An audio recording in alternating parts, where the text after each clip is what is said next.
शुरू करते हैं। राजस्थान अध्यापक पात्रता परीक्षा के लिए पेपर फर्स्ट के लिए हिंदी के व्याकरण के इम्पोर्टेंट क्वेश्चन। तो सबसे पहले देखते हैं रीड के लिए। पहला क्वेश्चन है आज का हिंदी का, वाह कितना सुंदर दृश्य है। ये जो वाक्य है ये कौन से प्रकार का वाक्य है, किस प्रकार का वाक्य है? संदेहवाचक, बी ऑप्शन है विस्मयादिबोधक, सी ऑप्शन है संकेतार्थक और डी ऑप्शन है प्रश्नवाचक। तो प्रश्न तो इसमें है नहीं, कहीं भी प्रश्नवाचक ये नहीं है, संदेह भी इसमें कोई बात नहीं हो रही। कितना सुंदर दृश्य है, ठीक है, आंखों के सामने वो किसी दृश्य को देखकर कह रहा है, तो इसमें संदेह की भी कोई बात नहीं है। संकेतार्थक, संकेत भी इसमें की बात नहीं होती। ये क्या है, विस्मयादिबोधक है और यहाँ पर वाह के आगे विस्मयादिबोधक का चिन्ह भी लगा हुआ है। तो इससे भी अंदाजा लगाया जा सकता है कि यह जो वाक्य है वह विस्मयादिबोधक वाक्य है। अगला देखते हैं, आपका दूसरा क्वेश्चन है फल को खूब पका होना चाहिए। वाक्य में अशुद्धि ज्ञात करनी है। फल को खूब पका होना चाहिए, इसमें कौन सी अशुद्धि है? अशुद्धि निकालनी पहले तो, और फिर इसमें आगे पूछा है कि कौन सी अशुद्धि है। एक तो अशुद्धि दो तरह की होती है, एक तो अशुद्धि डायरेक्ट पूछ ली, यानी कि कौन सा शब्द अब छांटना होता है कि इसमें ये अशुद्धि है, जैसे को है फल को, या फिर फल की जगह फलों को खूब पका होना चाहिए। तो इस तरह से एक तो शब्द की अशुद्धि होगी, पर यहाँ पे एक अशुद्धि होती है लिंग वचन कारक वगैरह से संबंधित जो अशुद्धि होती है।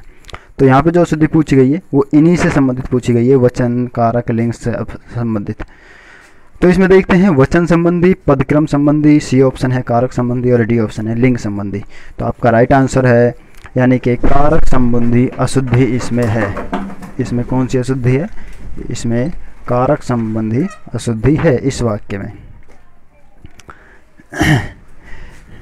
यानी कि फल खूब पका होना चाहिए, इसमें को सब को हटा देंगे हम तो ये शुद्ध हो जाएगा, यानी फल खूब पका होना चाहिए। ठीक है, अगला देखते हैं तीसरा क्वेश्चन है मुहावरे के प्रयोग से बने वाक्यों में से सही विकल्प चुनिए। अब नीचे वाक्य दिए हुए हैं और वाक्य में मुहावरों का प्रयोग किया गया है, प्रत्येक वाक्य में मुहावरों का प्रयोग किया गया है, लेकिन एक आंसर ऐसा है जिसमें सही उपयोग किया गया मुहावरे का, बाकी में मुहावरे का गलत उपयोग किया गया। तो हमें ये छांटना है, ये बताना है कि कौन से में मुहावरे का जो उपयोग है वो सही किया गया है। तो राम तो अपनी अकल का दुश्मन है, तो इसमें मुहावरा कौन सा है? इसमें अकल का दुश्मन मुहावरा है। अगला ऑप्शन है बी, वह अपनी माँ की आँख का चांद है। तो ये इसमें मुहावरा है, आँख का चांद नहीं होता, आँख का तारा होता है, तो ये मुहावरा इसमें गलत हो गया। अगला है सी ऑप्शन, उसकी मेहनत पर पानी गिर गया। पानी गिर गया नहीं होता, पानी फिर गया होता है, तो इसमें ये मुहावरा है, पानी फिर गया। डी ऑप्शन है तेरी शरारत से मेरी सांस में दम आ गया। इसमें सांस नहीं होता, इसमें नाक होता है, नाक में दम। तो इनमें तीनों में ही बी सी डी में मुहावरे का गलत उपयोग किया गया है, जबकि ए में मुहावरा सही है, अकल का दुश्मन, यानी राम तो अपने अकल का दुश्मन है। ठीक है, अगला क्वेश्चन देखते हैं 4 नंबर क्वेश्चन, संयोजक शब्द से जुड़े हुए एक से अधिक साधारण वाक्यों से बनने वाला वाक्य क्या कहलाता है? यानी कि संयोजक शब्द से जुड़े हुए एक से अधिक साधारण वाक्यों से बनने वाले वाक्य क्या कहलाता है? संयोजक समझते हो आप, संयोजक से वाक्य को जोड़ देते हैं। ठीक है, जैसे और है, और से जोड़ दिया तो ये संयोजक हो गया। इससे कि 2 सिंपल वाक्यों को जोड़ दिया तो वो क्या कहलाता है? मिश्र वाक्य, संयुक्त वाक्य, आश्रित उपवाक्य या फिर प्रधान वाक्य। तो आपका राइट आंसर है संयुक्त वाक्य। संयुक्त वाक्य क्या होते हैं? उसमें 2 साधारण वाक्य एक संयोजक से जुड़े होते हैं, उसको संयुक्त वाक्य कहा जाता है। अगला है 5वां क्वेश्चन, अंधे के हाथ बटेर लगना लोकोक्ति का सही अर्थ क्या है? यहाँ पे अर्थ बताना है लोकोक्ति का, और लोकोक्ति है अंधे के हाथ बटेर लगना। तो अंधे के हाथ बटेर लगना जो लोकोक्ति है, इसका अर्थ क्या है? ए ऑप्शन है अयोग्य प्रशासन, बी ऑप्शन है अल्पज्ञ अपने ज्ञान पर अधिक इतराता है, सी ऑप्शन है बिना परिश्रम के अयोग्य व्यक्ति को फल की प्राप्ति, और डी ऑप्शन यहाँ पे सी लिख गया है गलती से, तो ये है बुद्धिहीन किंतु संपन्न। तो आपका राइट आंसर होगा ऑप्शन नंबर सी, जिस पे निशान लगा हुआ है, यानी कि बिना परिश्रम के अयोग्य व्यक्ति को फल की प्राप्ति, उससे क्या कहते हैं? अंधे के हाथ बटेर लगना, यानी अंधेरे में तीर मारना एक तरीके से, है ना, तो उसमें निशाने पे तीर लगना। ये हो गया इसका राइट आंसर। अयोग्य प्रशासन, प्रशासन की इसमें कोई बात नहीं हो रही। अल्पज्ञ अपने ज्ञान पर अधिक इतराता है, इसमें ज्ञान की भी ऐसी कोई बात नहीं हो रही। बुद्धिहीन किंतु संपन्न, तो बुद्धिहीनता और यानी कि कम बुद्धि वाला फिर भी वो क्या हो गया, संपन्न हो गया, तो इसमें कम बुद्धि की बात नहीं हो रही। इसमें क्या बात हो रही है, इसमें हो रही है अंधे के हाथ बटेर लगना, यानी कि बिना मेहनत के बिना परिश्रम के व्यक्ति को फल की प्राप्ति हो जाना। अगला है ढ, ढक्कन का उच्चारण स्थान क्या है। ठीक है, ये उच्चारण स्थान कहाँ कौन सा है, कंठ, बी तालु, सी मूर्धा और सी डी ऑप्शन है दंत। तो आपका राइट आंसर है सी यानी मूर्धा। ढ का जो उच्चारण स्थान है वो मूर्धा है। अगला देखते हैं 7वां क्वेश्चन, इनमें से कौन सा शब्द स्त्रीलिंग नहीं है, यानी व्याकरण में अच्छे क्वेश्चन रीट में पूछे जाते हैं। पहला ऑप्शन है शाम, बी ऑप्शन है रात, सी ऑप्शन है कलेवा और डी ऑप्शन है आँखें।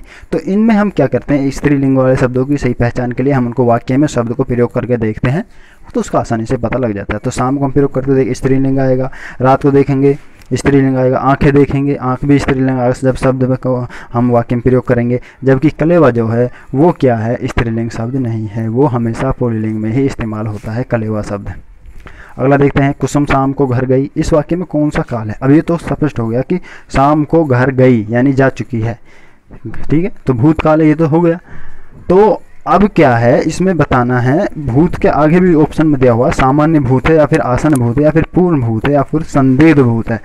तो इसमें संदिग्ध भी नहीं है क्योंकि क्लियर बात है, स्पष्ट बात है, इसमें संदिग्धता कोई नहीं है। कुसुम शाम को घर गई, संदिग्धता की कोई बात ही नहीं हो रही। पूर्ण भूत भी नहीं है क्योंकि कुसुम शाम को घर गई, ठीक है, उसको क्या है ये पता नहीं है उसको कि वो शाम को घर यहाँ से तो गई, वहाँ घर पहुँची या नहीं पहुँची, तो इसमें पूर्ण भूत भी नहीं है। पूर्ण भूत में वाक्य में स्पष्टता होती है। आसन भूत भी इसमें नहीं है, इसमें सामान्य भूत है, यानी कि सामान्य तौर पर बात हो रही है। यानी कि एक कुसुम है रोजाना घर जाती है, तो किसी ने आगे पूछा कुसुम घर गई, हाँ कुसुम घर गई, तो इस सामान्य भूत में आएगा ये वाक्य। 9वां क्वेश्चन है कारक चिन्ह के प्रयोग के बावजूद इनमें से किस शब्द का बहुवचन नहीं बनता।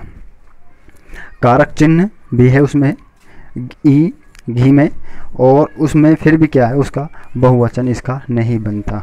गीत का भी बहुवचन बन जाता है, ठीक है, घर का भी बहुवचन बन जाता है, ठीक है, बहुत सारे घर, जबकि बहुत सारे घी नहीं बनेगा, ठीक है, बहुत सारे गीत के बन जाएगा। सखियाँ, सखी का भी बन जाएगा बहुवचन, जबकि घी का नहीं बनेगा। घी हमेशा क्या है बहुवचन में ही प्रयोग, क्या है बहुवचन नहीं बनता घी का, घी हमेशा क्या है एक वचन में ही प्रयोग होता है।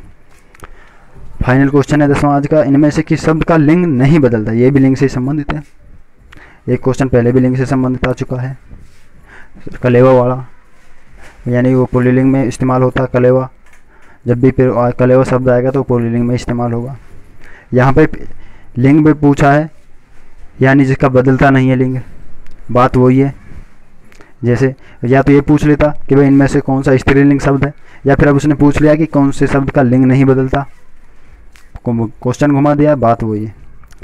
ऑप्शन ए चाचा, बी छात्र, सी साइकिल और डी मामा। चाचा का बदलता है चाची हो जाता है, छात्र का बदलता है छात्रा हो जाता है, मामा का बदलता है मामी हो जाता है, जबकि साइकिल का नहीं बदलता, साइकिल का साइकिल ही रहता है। तो आज के लिए आपके दैट्स ऑल।